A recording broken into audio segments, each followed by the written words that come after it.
There is no denying of Red Bull's absolute dominance over the past few seasons and this season as well. But is it just Verstappen, or is it their engine, or is it their tire management? Well, to answer that, we need to look into what makes the RB18, RB19, and RB20 so damn fast.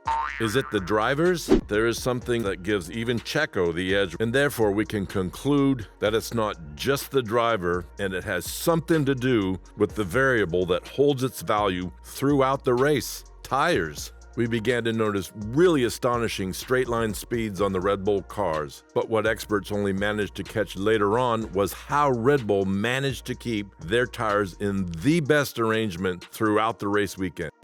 There were some extraordinary scenes at the Sao Paulo Grand Prix last year when the RB19, aka the most dominant Red Bull car so far, was being challenged for the lead by McLaren's Lando Norris, and fans wanted nothing more than a good battle up front.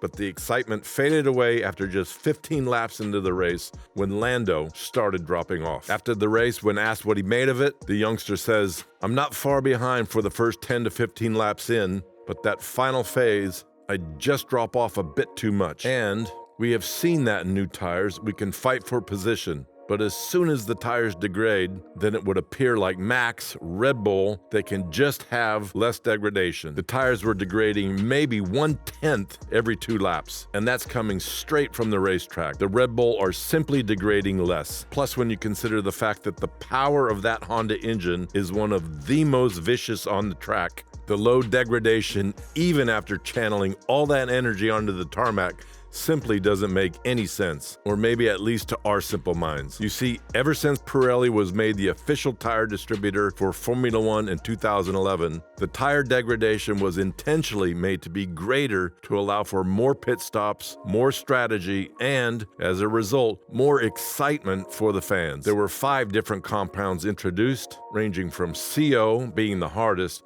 to C5, the softest tire, and all had varying levels of degradation depending upon how soft they were.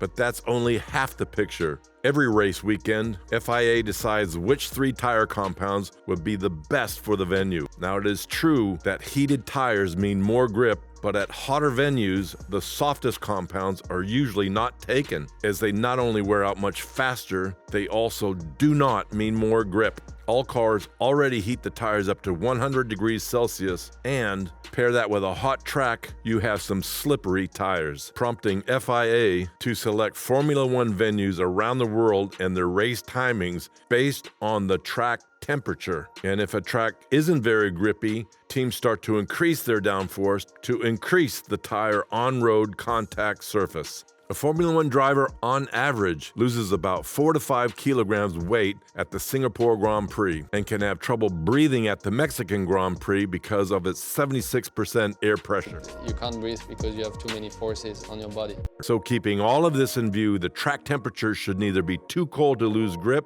nor too hot to avoid excessive wear, while also not killing the driver. So how does Red Bull perform under all of this? Their suspension. In early 2022, many cars suffered from the porpoising issue.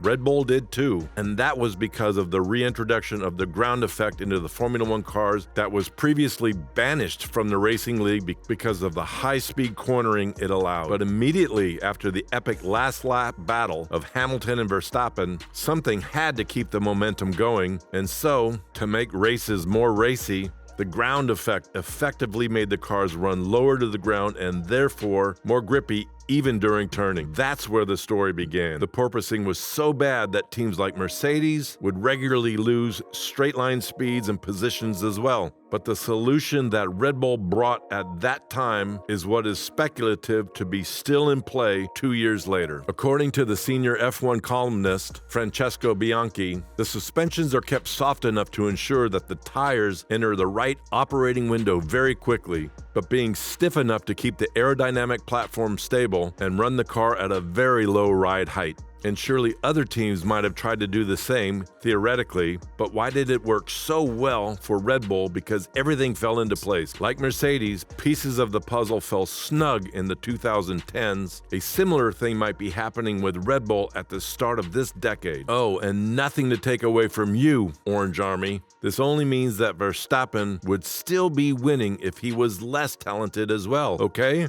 Go thank Adrian Newey, for God's sakes, because those Red Bull cars are absolute rockets. And wait, there's more. They not only have incredible grip and low wear, but they do all of that with minimal drag too. How? Venturi tunnels. Thanks to the incredible car genius of Newey, the modern Red Bull cars have a system to generate downforce without having to excessively rely on the drag-heavy rear and front wings. With his design, Red Bull has been able to keep up the air, flowing straight and over without sacrificing downforce. And combine that with the innovative cooling system that Red Bull has just introduced with many air intakes around the cockpit, it simply makes for a more efficient, permanently DRS'd black and red car that has seen more consecutive race wins than anyone in recent memory. Plus, it also doesn't hurt to have strategists that are not like those of Ferrari. And in the end, the final and most vital credit goes to the brains behind the wheels, Maxi and Checo, the tire whisperer. Enough though, that name no longer fits, as the team principal commented on how the 18-inch rims in 2022 have impacted the Mexican, saying, "I think that Checo, prior to these cars, had a very strong reputation in terms of how he managed those tires. I think these cars reset that somewhat." And regarding tires, about Max setting the new benchmark, he says, "I think Max actually set the bar on that last year. And of course, all the data is open and available between the two drivers and engineering teams. I think he's worked hard to understand how to create that longevity." Happy, Verstappen fans? But in complete transparency, Max Verstappen is somebody completely different. I know you've heard, with great powers comes great responsibility, and it stands true more on the racetrack than anywhere else. Because to be able to control all that power with such consistency is simply beyond what we have seen so far from anyone. This version of Verstappen is no longer crashing into the barriers like in his early days, but is the 3 times world champion now who is rearing to lock in more. It remains yet a mystery whether other teams will be able to catch up to the Red Bull rear wings anytime soon. But what remains certain is that as the season progresses, Red Bull as well as other teams will be bringing in some dramatic new changes to their cars, engines, side pods, front wings, and more, so the fun is only beginning to unfold. With 6 sprint race weekends out of the 20 races yet to happen in the longest ever Formula One season since 75 years in this sport's history of 24 races, the Formula One season is more go than ever before.